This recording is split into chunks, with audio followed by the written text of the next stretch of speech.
बहुत अच्छे होंगे और अपनी एसआई की तैयारी में लगे होंगे। तो चलिए आज हम थोड़ा-सा बात करेंगे आखिर यूपीएसआई के एग्ज़ामिनेशन में इकोनॉमिक्स का क्या रोल है। तो सबसे पहले बेटा मैं आपको बताना चाहूँगा कि आखिर यूपीएसआई का जो एग्ज़ामिनेशन है उसमें इकोनॉमिक्स के क्या-क्या टॉपिक्स हैं जो आपके दिए गए हैं।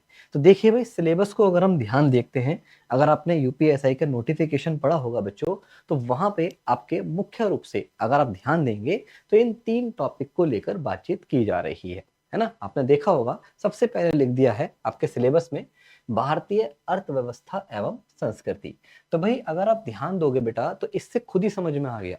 यानी कि भारतीय अर्थव्यवस्था का मतलब क्या है, जितना भी आपकी इंडिया की इकोनॉमी है ना? जैसे भारत का बैंकिंग सिस्टम, भारत में महँगाई, भारत में गरीबी, बेरोज़गारी, बहुत सारी चीज़ें जिसे हम बोल सकते हैं, तो वो खुद ही अगर आप देख पा रहे हैं, तो सारी चीज़ों को इस पूरे के पूरे यहाँ पे इन चीज़ों ने सँभाल लिया है।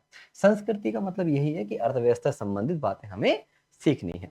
साथ में अगर आप ध्यान देंगे तो यहाँ पे मुख्य रूप से आप देख पा रहे हैं, अगर आप अपने प्रीवियस ईयर क्वेश्चन भी देखेंगे तो यहाँ से आपको कई सारे प्रश्न देखने को अवश्य मिलेंगे। क्या?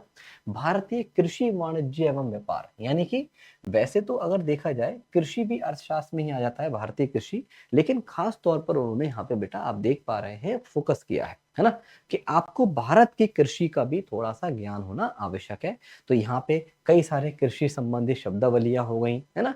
और जो कृषि संबंधी सुधार हो गए, जो भी चीज़ें हैं कृषि संबंधी इम्पोर्टेंट, वो आपको यहाँ पे सीखनी है। अंतर्राष्ट्रीय व्यापार, व्यापार यहाँ पे बात हो रही है, वाणिज्य व्यापार का मतलब बिज़नेस को लेके बात हो रहा है, जो हम अंतर्राष्ट्रीय व्यापार करते हैं, विदेशी व्यापार करते हैं, आयात करते हैं, निर्यात करते हैं, इन सब बातों को भी यहाँ पे स्पष्ट तौर पर बोला गया है। और अंतर्राष्ट्रीय व्यापार से ही जुड़ा हुआ एक बहुत ही इम्पोर्टेंट टॉपिक, अगर मैं बात करूँ बच्चों, तो ये यूपीएसआई वालों का फेवरेट टॉपिक है। आप प्रीवियस ईयर उठा के देख लीजिए, कोई भी देख लीजिए, आपको यहाँ से क्वेश्चन 100% मिलेगा। वो है FDI, foreign direct investment, FDI. आप देखेंगे प्रीवियस ईयर भी देखे होंगे तो बहुत सारे क्वेश्चन यहाँ से मिलते हैं। ऐसे ही पूछ लेगा एफडीआई क्या है, इसके प्रकार क्या होते हैं, है ना? एफडीआई के प्रकारों के अलावा पूछ लेगा किस क्षेत्र में कितना परसेंट एफडीआई वगैरह है। वैसे ही अंतर्राष्ट्रीय व्यापार का टॉपिक होता है, लेकिन ये चीजें भी यहाँ पे आपसे पूछी जाती हैं। तो मतलब सिलेबस में अगर बात करें तो आपका अर्थव्यवस्था या अर्थशास्त्र को लेकर, इकोनॉमिक्स को लेकर ये बातें आपसे की जा रही है। लेकिन अब हमारे मन में एक बात आ रही होगी, आपके मन में ये बात आ रही होगी, सर इतने से सिलेबस से हम कैसे अंदाजा लगाएं, है ना? आखिर पढ़ना क्या है? तो देखिए भाई अगर बात करें तो मेरा मानना है कि ये जो ऊपर वाली लाइन लिखी है भारतीय अर्थव्यवस्था, ये अपने आप में बहुत कुछ समाये हुए है। तो यानी कि आपको कहने का मतलब क्या है इकोनॉमिक्स का ज्ञान होना अनिवार्य है ना? और यहाँ पे अगर आप देखेंगे, अगर आपके मन में क्वेश्चन आ रहा हो कि सर पेपर में कितने क्वेश्चन आते होंगे, तो मैं भी आपको ये भ्रम दूर कर देता हूँ। अगर आप प्रीवियस ईयर क्वेश्चन देखेंगे तो आपको 4 से 5 प्रश्न आपको इकोनॉमिक्स पोर्शन से देखने को अवश्य मिलेंगे। अब वो टॉपिक अलग-अलग हो सकते हैं। हो सकता है एक आध क्वेश्चन एफडीआई से, एक क्वेश्चन यहाँ से, एक क्वेश्चन या 2-3 क्वेश्चन वहाँ से रख दिए, है ना? आगे पीछे कैसा भी हो सकता है। लेकिन 4 से 5 क्वेश्चन आपके जाने वाले नहीं हैं। और मुझे विश्वास है आप पढ़ने वाले बच्चे हैं, अच्छे से तैयारी करते हैं और आपको पता है एक-एक क्वेश्चन की क्या कीमत होती है परीक्षा में, आप अच्छे से जानते हैं। 4-5 क्वेश्चन तो बहुत बड़ी बात है, बहुत बड़ी चीज़ अपने आप में रखते हैं, है ना? चलो एक बार हम इसको विस्तार से एक्सप्लेनेशन कर देते हैं कि आखिर इसका पूरा सिलेबस कैसे हम मान सकते हैं। तो वो भी मैंने करा है आपकी सुविधा के लिए। तो बच्चों विस्तार से देखा जाए तो अब इसे ऐसे हम बाँट सकते हैं। पूरा सिलेबस आपका विस्तार से यहाँ पे कर दिया, जिसमें आपका पूर्ण रूप से भारतीय अर्थव्यवस्था का भी एक्सप्लेन हो गया, है ना? जैसे क्या-क्या चीज़ें हैं, आइए बताते हैं। देखिए, भारतीय अर्थशास्त्र की मूल बातें, है ना? इकोनॉमिक्स क्या होता है? बेसिक बातें आपने पढ़े होंगे, अर्थव्यवस्था के प्रकार, है ना? उनके प्रकारों को पूंजीवादी अर्थव्यवस्था, समाजवादी अर्थव्यवस्था, मिश्रित अर्थव्यवस्था सुने तो होंगे, नहीं भी पढ़े हो तो। ये सब चीज़ें क्या होती हैं? खुली अर्थव्यवस्था क्या है? बंद अर्थव्यवस्था क्या है ना? अर्थव्यवस्था के क्षेत्र क्या है? प्राथमिक क्षेत्र क्या है भई? द्वितीयक क्षेत्र क्या है? तो बहुत सारे कॉन्सेप्ट आपके मन में आते होंगे। तो ये सब बातें हम इस टॉपिक में कवर करते हैं। बैंकिंग, भई अगर बात करें तो इकोनॉमिक्स में ये जो टॉपिक है बैंकिंग, बच्चों ये समझ लीजिए बैंकिंग अर्थशास्त्र की रीढ़ है, रीढ़ की हड्डी। बिल्कुल समझ जाओ बैकबोन है ना? ये एक ऐसा क्षेत्र है जो सबसे ज़्यादा हमारे से आपके जीवन से जुड़ा हुआ है। यही कारण है यहाँ से सबसे ज़्यादा क्वेश्चन भी बनते हैं परीक्षाओं में और यही कारण है इसकी अहमियत भी बहुत ज़्यादा है ना? तो इसको आपको अच्छे से कवर करना होता है। बैंकिंग में हम कई सारी चीजें पढ़ते हैं, जैसे बैंकिंग के प्रकार क्या है, बैंकों के प्रकार क्या होते हैं, है ना। सार्वजनिक क्षेत्र के बैंक क्या है, निजी क्षेत्र के बैंक क्या है, राष्ट्रीयकृत बैंक क्या है, कितने हैं आखिर हमारे हमारे देश में, कितने कितने प्रकार के बैंक काम कर रहे हैं, विकासशील बैंक क्या है, नाबार्ड क्या है, सिडबी क्या है, बहुत सारी चीजें आप सुनते हैं, है ना। ये सब बातें हम इसमें पढ़ते हैं। मुद्रास्फीति, जिसे हम प्यार से महंगाई के नाम से जानते हैं, इन्फ्लेशन कहते हैं इंग्लिश में, ये सरल भाषा में महंगाई कहते हैं। और बच्चों ये भी एक अर्थशास्त्र का एक बहुत अच्छा टॉपिक है, जो कि आए दिन हमारी चर्चाओं में रहता है ना। किसी न किसी कारणवश न्यूज में रहता है, और ये तो आप जानते रहते हैं, हम आए दिन कहते रहते हैं महंगाई बढ़ रही है, महंगाई घट रही है, तो इनसे संबंधित सारे कॉन्सेप्ट हम यहाँ पे पढ़ते हैं, ठीक है। इसके अलावा पंचवर्षीय योजनाएं, बच्चों यहाँ से भी एक आध क्वेश्चन आ ही जाता है। ये तो देखा जाए हर एक परीक्षा का एक बहुत महत्वपूर्ण टॉपिक है ना। ऐसा है कि प्रीवियस ईयर भी देखेंगे तो यहाँ से एक आध क्वेश्चन आपको देखने को अवश्य मिल ही जाता है ना। मतलब एक तरीके से पंचवर्षीय योजनाओं का आपका इसका पता होना, ज्ञान होना आवश्यक है। पंचवर्षीय योजनाएं वैसे अगर थोड़ा सा गौर करो तो कुछ है थोड़ी, ये आजादी के बाद का इतिहास ये भारत का, कि आखिर आजादी के बाद से आज तक हमने कैसे अपने आप को आगे बढ़ाया है ना। तो वो सब बातें हम यहाँ पे सीखते हैं। राष्ट्रीय आय बिल्कुल एक बहुत इंपॉर्टेंट टॉपिक है, जिसमें हम कई सारी चीजें पढ़ते हैं कि कैसे हमारी सरकार राष्ट्रीय आय का मापन करती है, प्रति व्यक्ति आय क्या होता है, राष्ट्रीय आय को निकालने के तरीके कितने होते हैं, है ना।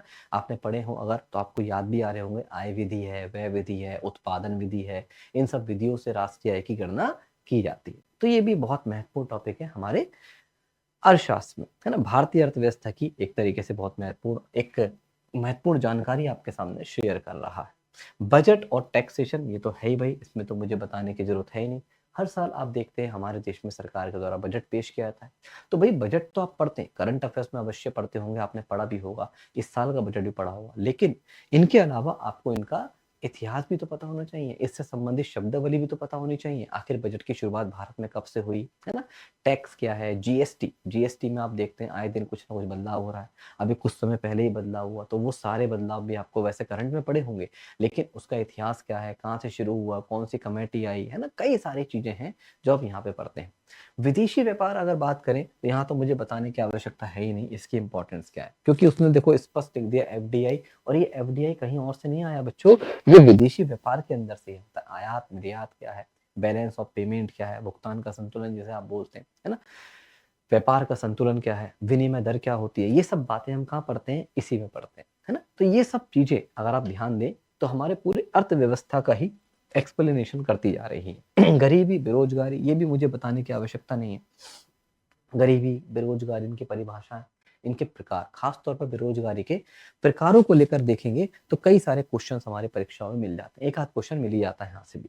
फिर देखो हमने अलग लिखा है भारतीय कृषि, वो इसलिए लिख दिया जिससे कि आपकी याला जो पॉइंट है ये भी कवर अच्छे से हो जाए, है ना। तो भारतीय कृषि को हमने अलग से लिया है। और महत्वपूर्ण सरकार की योजनाएं होती हैं, ये ऐसी योजनाएं हैं जैसे वर्तमान में बच्चों आप करंट अफेयर्स तो पढ़ते ही, है ना, उम्मीद है अवश्य पढ़ भी रहे होंगे। करंट में भिन्न भिन्न प्रकार की जो सरकार योजनाएं लाती हैं वो भी आप सीख रहे होंगे। लेकिन एक बात बताइए, क्या कि भैया जो पुरानी योजनाएं हो गई हैं क्या वो हमारी परीक्षा में नहीं आ सकती? ये पुरानी योजनाएं भी तो आ सकती हैं।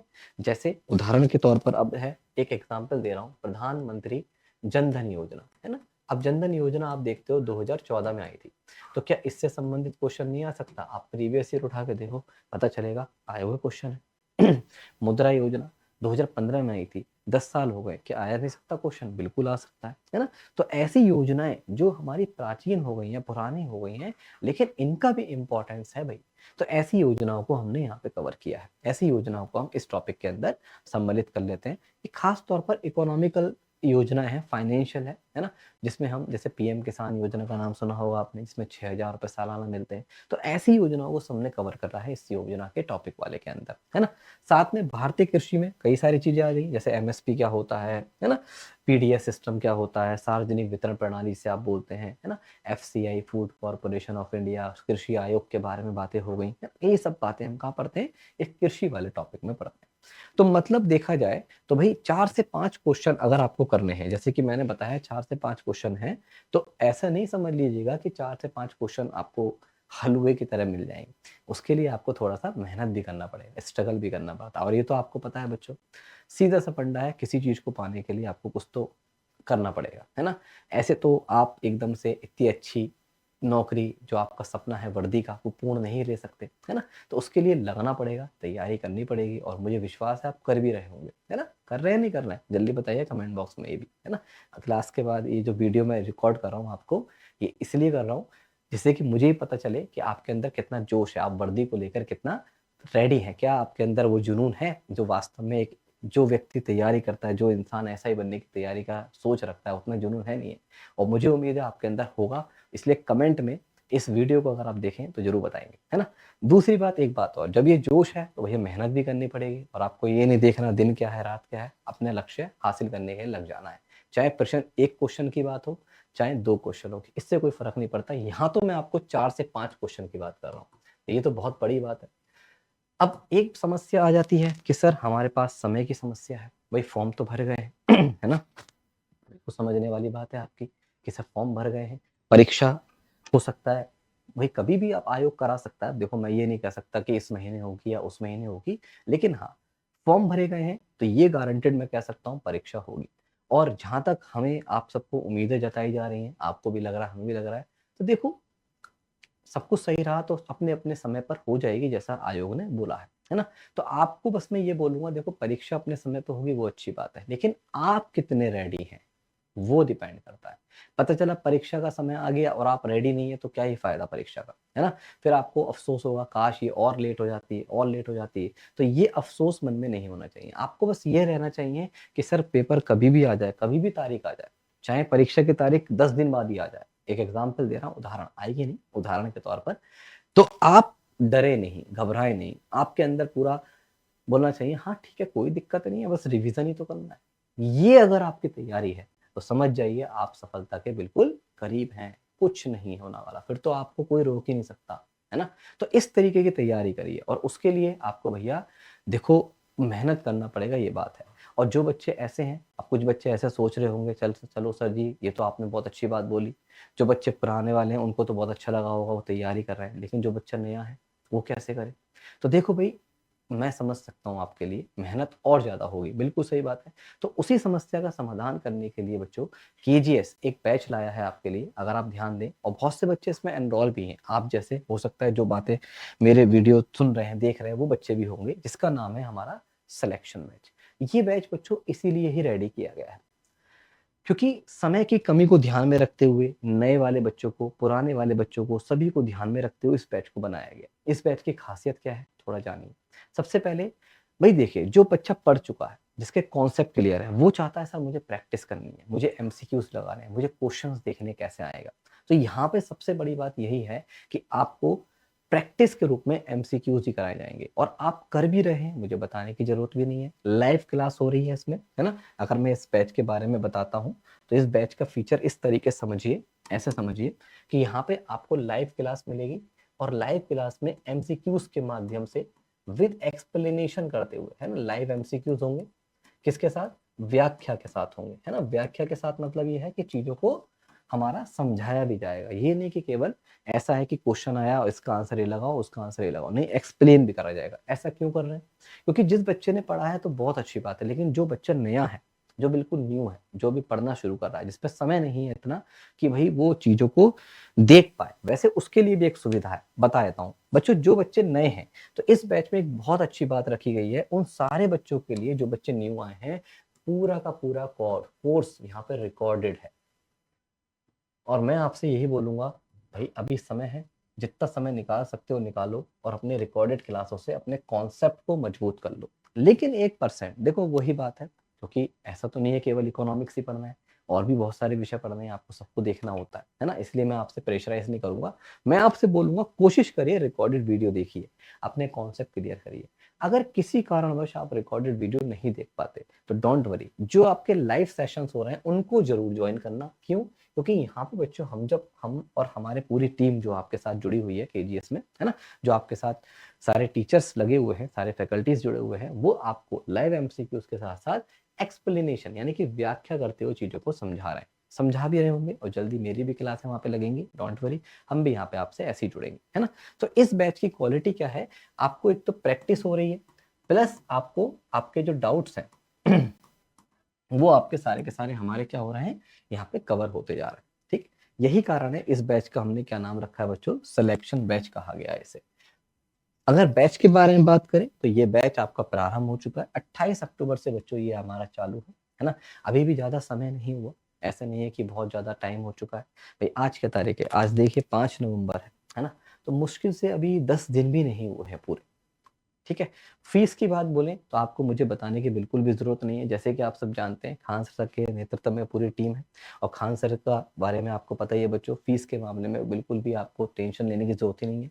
मात्र 299 रुपए इसकी फीस अभी चल रही है ना। जो बच्चे ऐसे हैं जो अभी तक नहीं जुड़े हैं तो भाई जुड़िए और अपनी तैयारी का जो आपने सपना देखा है, अगर आप फॉर्म फिल कर चुके हैं, दरोगा बनना है ना, यूपीएसआई की तरह का तैयारी करनी है, वर्दी लेनी है, सपना देखा है तो भैया लग जाओ, जुट जाओ, अपने आप को बिल्कुल झंझोर दो तैयारी में, है ना।